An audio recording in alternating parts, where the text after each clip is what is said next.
The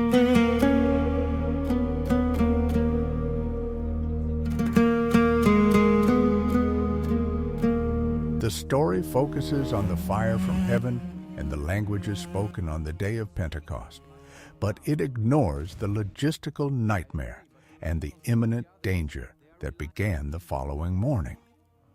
Within a matter of hours, a small group of 120 isolated people transformed into a crowd of 3,000 walking targets. Jerusalem was a militarized city, boiling under Roman occupation and the brutal control of the Sanhedrin, housing, feeding, and hiding 3,000 new followers in the same city that had led their leader to his final execution only weeks earlier was not merely a challenge of faith. It was an urban survival operation.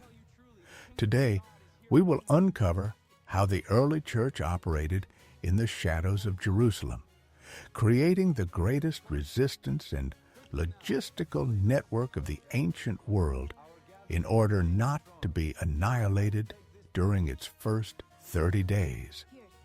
Forget the idea of peaceful congregations and open doors. The first month of those who followed the way left no room for tranquility. They operated in enforced silence, surviving beneath the radar of a relentless empire. In the year 33 A.D., the streets of Jerusalem breathed pure tension. To the armored centurions watching every alleyway from the heights of the Antonia fortress, that sudden and massive gathering did not look like a spiritual movement. It had the exact shape, whisper, and movement of a political rebellion on the verge of setting the province ablaze. On the other side, the temple authorities watched the same crowd with a different kind of fear. To the leadership of the Sanhedrin, those men and women were the worst kind of threat. They were viewed as silent heretics, a dangerous faction challenging the ancient order and one that had to be contained at all costs before the foundations of the capital collapsed. The astonishment of that Jewish feast drew thousands into the movement's ranks all at once. But that same explosive growth demanded an immediate and physical price. The mathematics of survival did not add up. The city was a labyrinth surrounded by thick walls, narrow streets, and constant patrols. Then they that gladly received his word were baptized, and the same day there were added unto them about 3,000 souls. Acts 2:41. How could a newly formed leadership hide the daily growth of thousands of people in an environment of extreme military surveillance? What emerged in the stone alleys and behind locked doors was the anatomy of a parallel society. Ordinary people, from fishermen to craftsmen, were forced to improvise an urban intelligence system. They shaped a hidden economy to prevent collapse through starvation and mapped out refuge routes invisible to Roman eyes. This is the raw analysis of how families orchestrated the first great resistance siege in history, ensuring that the movement would not meet its tragic end at the very beginning. The Jewish feast of Pentecost had ended. Normally, the crowd of pilgrims who had filled the narrow streets of Jerusalem would pack their belongings and begin the long journey back to their provinces, Cappadocia, Pontus, Asia, Egypt. The natural flow of the capital was to empty itself. But for a contingent of 3,000 people, the plans changed abruptly. They did not return to their lands. They decided to stay, drawn by the message of the Galileans. And that decision triggered the first and quietest internal collapse of the emerging movement. The spirituality of that moment often overshadows the cold mathematics of reality. It was not merely a matter of teaching the faith or sharing prayers in the temple porticos. The question that kept the leadership awake at night was primary biological, and urgent. Where would the bread come from? First-century Jerusalem was not a self-sufficient metropolis capable of absorbing thousands of permanent residents overnight. Water depended on cisterns, aqueducts, and pools carefully calculated for the local population and the festival cycle. Flour had to be purchased in daily markets. Salted fish and olive oil carried prices that fluctuated with political tensions and the heavy taxes of the empire. Now, add 3,000 hungry mouths to this fragile urban equation, people who, by abandoning their return caravans, were left without shelter, without income, and without access to the basic supplies they had left behind in their home provinces. Starvation was not a distant possibility. It was a countdown that began the exact moment those thousands decided to follow the way. Within a few days, the meager resources of the original 120 would be drained to the last drop. The burden of hungry children crying, elderly people dehydrating in dusty alleyways, and the silent despair of parents would fall entirely upon the shoulders of the leaders. The group would not need to be crushed by the swords of the legions or by the guards of the Sanhedrin. It would collapse from the inside out, struck down by hunger in less than 2 weeks. This is where the story loses its romantic tone and takes on the weight of crisis engineering. Historical accounts indicate that the followers began selling their properties and possessions, distributing the proceeds according to each person's need. For centuries, this action has been viewed merely as a statement of material detachment and altruistic charity. But when examined through the lens of urban survival, the gesture takes on a far more dramatic dimension. It was not merely charity. It was a state of absolute emergency. The sale of land and houses was the only financial solution fast enough to prevent a scenario of mass deaths by malnutrition within that community operating in the shadows. Men who owned fields around the capital surrendered generations of inheritance not because of utopian idealism, but because they knew that without that immediate cash flow, their new brothers and sisters would not survive to the end of the month. The funds laid at the feet of the leadership were rapidly converted into wheat, barley, olive oil, and fish. It was wartime logistics operating beneath the radar. This operation of extreme rationing required a level of trust that was almost irrational. There were no guarantees. There was only the awareness that they were together in a city that viewed them as a target. Managing this sudden wealth and channeling it into the discreet purchase of tons of food without arousing the suspicions of informants working for the religious authorities became the leadership's first major operation. They needed to feed a small city within Jerusalem, purchasing supplies in a dispersed manner. If a single man were seen buying bread for 100 people every day, the priests would quickly identify the location of the hiding places. The logistics required dozens of women and men to visit the market separately, spreading out the purchases, concealing the final destination of the food, and returning through the least patrolled alleyways. Every piece of bread shared in the houses where they gathered, far from the eyes of the authorities, was the direct result of this invisible network of protection. A network maintained at an enormous cost, created simply to ensure that those 3,000 people would live to see the sunrise the following day. Before we go deeper into the monitored streets of Jerusalem, I want to take a brief pause. If the raw reality of this story is capturing your attention and you appreciate this level of documentary depth, leave a like on the video. so our content can reach even further. Seeing the extreme resistance of these first Christians makes me think a lot about the people who follow these documentaries. I would like to get to know you better today. Are you a Christian who attends a church? Someone who enjoys studying the roots of the Bible on your own?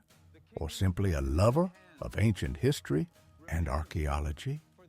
Leave your answer in the comments so I can get to know you better. I will read and reply to everyone with great joy. Now, let us return to the shadows of the first century. Solomon's portico in the vast temple courtyard served as the movement's showcase. There, the Galileans raised their voices, and the crowds pressed together to hear the accounts in broad daylight. Yet this public exposure was carefully calculated and temporary. The true backbone of that emerging community was not found beneath the oppressive light of the midday sun or leaning against Roman marble columns. Real survival was being shaped in the shadows. To understand how thousands of people managed to operate unharmed under the watchful eyes of the Praetorian Guard in the year 33 A.D., one must turn away from the temple and descend into the stone labyrinth that formed Jerusalem's residential districts. The topography of the Jewish capital provided the perfect setting for tactical concealment. The so-called lower city was a claustrophobic maze of narrow alleys, dead ends, uneven stairways, and modest houses stacked upon one another. The constant smell of burning wood, the sharp sounds of craftsmen's tools, and the disorderly movement of carts created permanent acoustic and visual confusion. It was precisely within this uninterrupted urban chaos that the leadership established its secret infrastructure. Holding massive meetings in open spaces was the equivalent of strategic suicide. If 3,000 people chose to march together or gather within a single district, Rome's eagles would interpret the movement solely as a military uprising. The silent order that spread among the new converts shortly after the first weeks was immediate decentralization. The homes of ordinary families, humble potters' dwellings, the inner courtyards of anonymous widows, and discreet basements were quietly transformed into an intricate network of shelters and isolated headquarters. It was a system of autonomous cells operating simultaneously across dozens, perhaps hundreds, of different locations scattered throughout the city's hillsides. As evening fell and the visible presence of armed patrols increased at the main intersections, the large gatherings simply vanished. They blended into the flow of ordinary residents, splitting into small groups and slipping through low doorways beyond the empire's line of sight. The breaking of bread and house-to-house gatherings were not part of a script of peaceful meetings. They were concealed assemblies where the very survival of the group depended upon the absolute secrecy of every member present. By dividing the community into domestic gatherings, they built a formidable tactical defense against the methods of repression available to their enemies. The Sanhedrin and the Roman governors possessed deadly tactics for annihilating insurgents who concentrated their forces in the wilderness. The military rule was simple: find the base, cut off the leadership, and the group dissolves. But how do you neutralize a target that is breathing everywhere and nowhere at the same time? The ruthless effectiveness of this invisible architecture lay in its compartmentalization. Imagine the scenario most feared by these families. Informants bribed by the priests discover the address of one of these homes. In the middle of the night, the temple guard breaks down the heavy wooden door and drags everyone present into interrogation cells. The human damage would be terrible, but the structure of the way would remain protected. While one group endured the violence of questioning in the upper city, dozens of other cells continued functioning normally in neighboring districts, geographically isolated from one another. Capturing one fragment did not hand over the entire body to the executioners. The burden of anxiety within those four walls was immense. After the sunset that ended the Sabbath, beginning the week by walking to the designated house for prayers on the first day required nerves of steel. Had the neighbor aligned with the Pharisees noticed the unusual movement?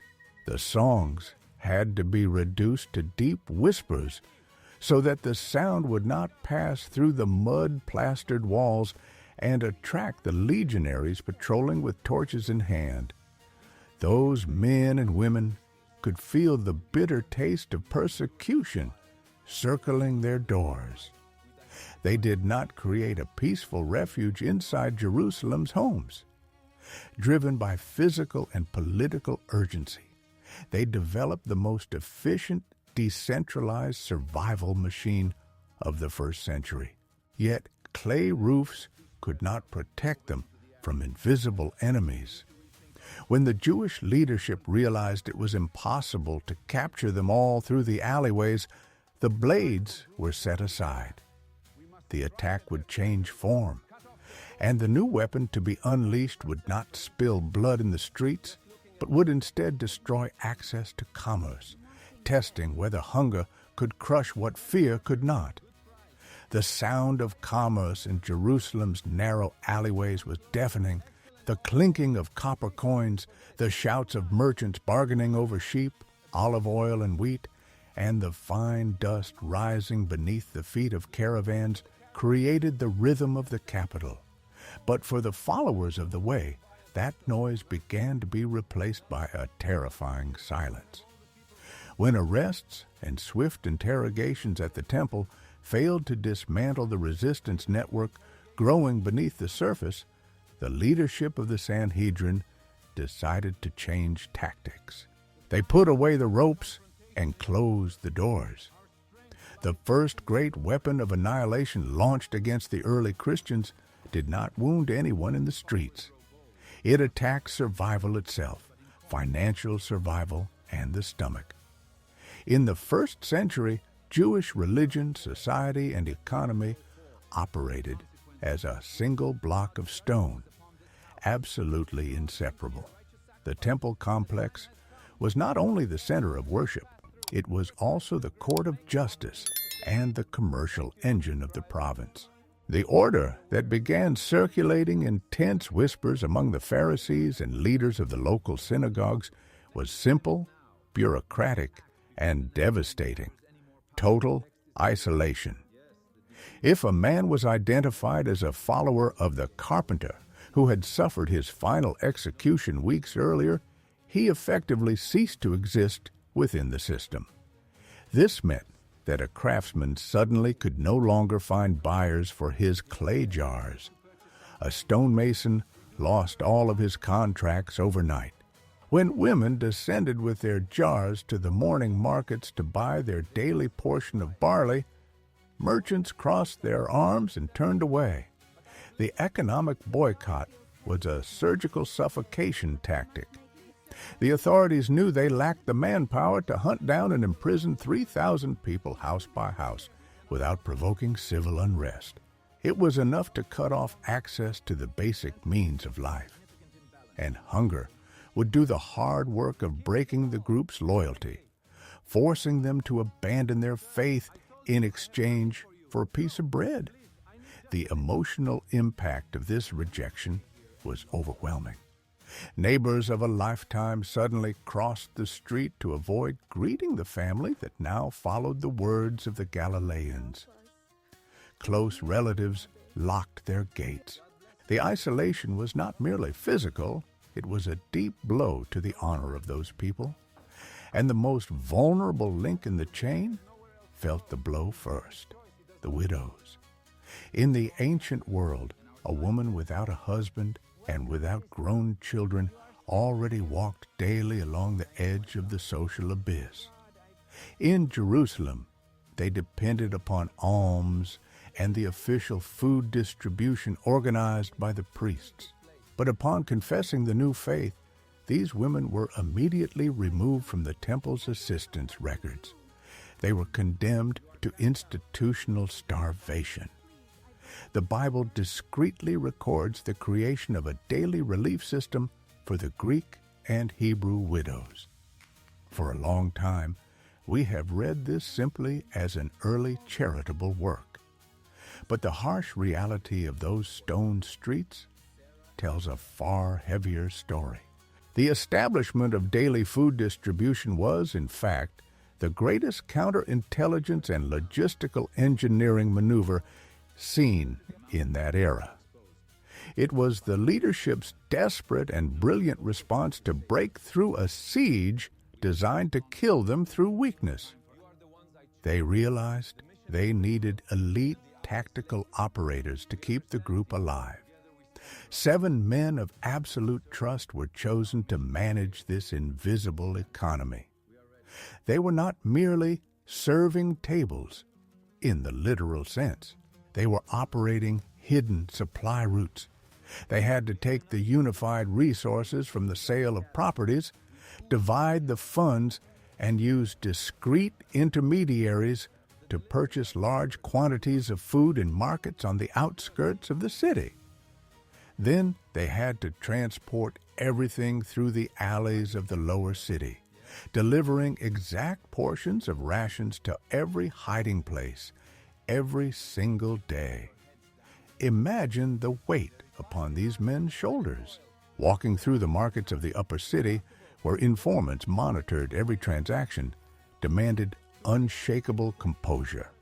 One mistake, one negotiation that attracted unnecessary attention, or one successful trace by the guards, and an entire cell of families would be exposed.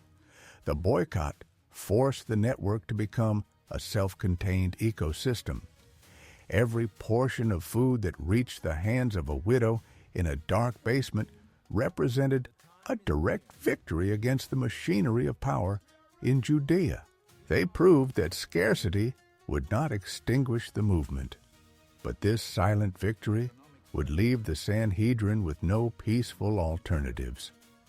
The atmosphere in the streets would soon begin to smell of something far more dangerous than a shortage of wheat. Everything we are detailing here, the pressure of the Sanhedrin, the Roman occupation, and the explosive environment of the first century, did not happen in a historical vacuum. There is a precise sequence of events that prepared Jerusalem for that moment. If you are the type of person who likes to dig deeper and wants to understand the true sequence of events without getting lost, I recommend our official ebook, The Bible in Chronological Order. It is a visual and straightforward resource created to map the entire timeline of Scripture, clearly covering everything from the age of the patriarchs to the tense era of the apostles. Having this global perspective completely changes the weight of your studies and reading experience. The link to secure your copy is pinned in the first comment below. Take a look. The economic boycott was not enough to suffocate the movement. When the Sanhedrin realized that hunger was not breaking the loyalty of those families, the strategy changed. The Jewish leadership concluded that in order to neutralize the threat, they needed names, addresses, and routes. This inaugurated the darkest phase of those first 30 days: psychological warfare. The streets of Jerusalem ceased to be merely avenues of commerce and transportation and became a true minefield of espionage. The air grew heavy. Every exchanged glance in the narrow alleys of the lower city carried a silent question. The tactics of the religious authorities were refined with precision. Informants were bribed and strategically positioned in markets, at the city's main gates, and around water wells. They were neighbors, trusted merchants, and even old acquaintances, all willing to report any behavior outside orthodox norms in exchange for favors or silver coins. A different prayer before breaking bread, a hymn sung softly at dusk on the first day of the week, or even the simple act of transferring provisions to a house that did not usually receive many visitors were enough indicators to justify a nighttime raid. This surveillance imposed an almost unbearable emotional burden upon the community. The natural instinct of any new gathering is expansion, the human need to share convictions. But the rules of survival demanded absolute suspicion. The memory of the betrayal that had handed their leader over to the temple guards only weeks earlier still burned in the minds of the original group. They knew, in a painfully recent and vivid way, the damage that a single man with hidden motives could inflict. Trusting a stranger who presented himself as sympathetic to the way could result in the immediate arrest of dozens of brothers and sisters hiding in the same house. The infiltrator was the leadership's greatest nightmare. If the supply network or the map of decentralized shelters fell into the wrong hands, the collapse would not affect only one family, but the entire network. It became necessary to establish a very strict counterintelligence discipline. The admission of new people into meeting places was no longer an open process. The leadership had to develop a rigorous filtering system for information. Communication between isolated cells required extreme discretion, fragmented messages, and brief meetings in neutral locations. Peter, John, and the other men leading the group operated under paralyzing pressure, fully aware that any failure in security would deliver thousands into chains. And towering above this invisible game unfolding in the streets stood the imposing Antonia Fortress. From its high, fortified stone towers, the sentinels of the Roman Empire observed every gathering in the temple courts and watched the surrounding alleyways. For Rome's military machine, urban intelligence was essential. They knew the capital was an untamable territory, and any suspicious gathering could become the spark of an armed uprising against the governor. Those 3,000 people were trapped in a deadly vacuum. On one side stood the imperial eagle, viewing them as potential political subversives. On the other stood the priests, hunting them as the greatest threat to an ancient tradition. They survived this invisible war through deafening silence and unbreakable loyalty. No one betrayed the network. Even with dozens of informants lingering around doorways and Roman patrols at every intersection, the structure remained hidden. However, keeping thousands of people beneath the radar demanded a colossal effort, and the strain upon the city was beginning to reach its breaking point. This constant espionage and invisible siege clearly indicated to the leadership that silent peace was unsustainable. The forced calm was about to end. Perfect camouflage has a mathematical and human limit. You can hide dozens of people in basements, inner courtyards, and dead-end alleyways. But concealing the continuous growth of a movement that attracted new followers every day inside a walled city was a ticking time bomb. The silent peace that had ensured the group's survival during those first weeks was unsustainable in the long run. The air of Jerusalem had become thin, and the leadership of the Way knew it perfectly well. The group was no longer merely surviving scarcity. It was expanding. And in first-century Judea's capital, unauthorized expansion meant inevitable confrontation. The atmosphere inside the secret houses changed drastically. The conversations during the night were no longer only about rationing bread and circumventing the boycott in the markets. The burden resting upon Peter, John, and the other leaders now involved mental and structural preparation for direct conflict. They watched the temple patrols become increasingly aggressive and unpredictable. The frustration of the Sanhedrin was palpable.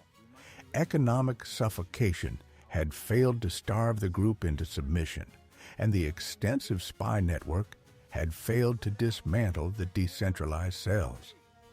The Jewish leadership urgently needed a new strategy. They needed a public spectacle of terror to paralyze the movement. The tension escalated from the damp underground rooms into the unforgiving light of day. It was no longer a matter of whether armed guards would break down the heavy wooden doors, but when. Families urgently had to be instructed not only on how to hide quickly, but also on how to endure panic and resist interrogations without revealing the addresses of fellow believers. The fear of arbitrary arrest became a daily reality. The community that had operated in the shadows quietly began organizing escape routes. The invisible fortress they had built in the lower city was about to endure its first major frontal assault. The trigger did not come from an amateur security mistake, but from a direct clash of convictions. And the primary target was not one of the original 12, but one of the 7 men who had been chosen weeks earlier to operate the intricate food distribution system. Stephen. His influence had expanded beyond the secret administration of provisions and reached the synagogues of the capital. When he was arrested and dragged before the council under severe accusations, the Christian leadership realized that the countdown had reached 0. The period of concealed tolerance had ended abruptly. Stephen's condemnation and subsequent final execution outside the walls of Jerusalem tore apart the city's silence once and for all. That official act of force became the definitive signal that a reign of fear had been established against anyone who confessed the name of the Galilean leader. Stephen's execution represented not merely the loss of a vital pillar of the community, it was the declaration of open war that the early church had fought so hard to postpone. That very night, the urban survival machine that had kept thousands of walking targets alive during the first 30 days had to shift gears. The geography of resistance was completely reconfigured. The houses that had served as shelters instantly became rapid transit stations. The dark alleyways once used to evade informants became extraction routes leading out of the capital.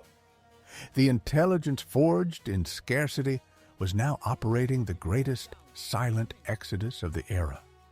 Mass persecution exploded, but thanks to the relentless and decentralized structure built during that first month of crisis, the movement would not be annihilated.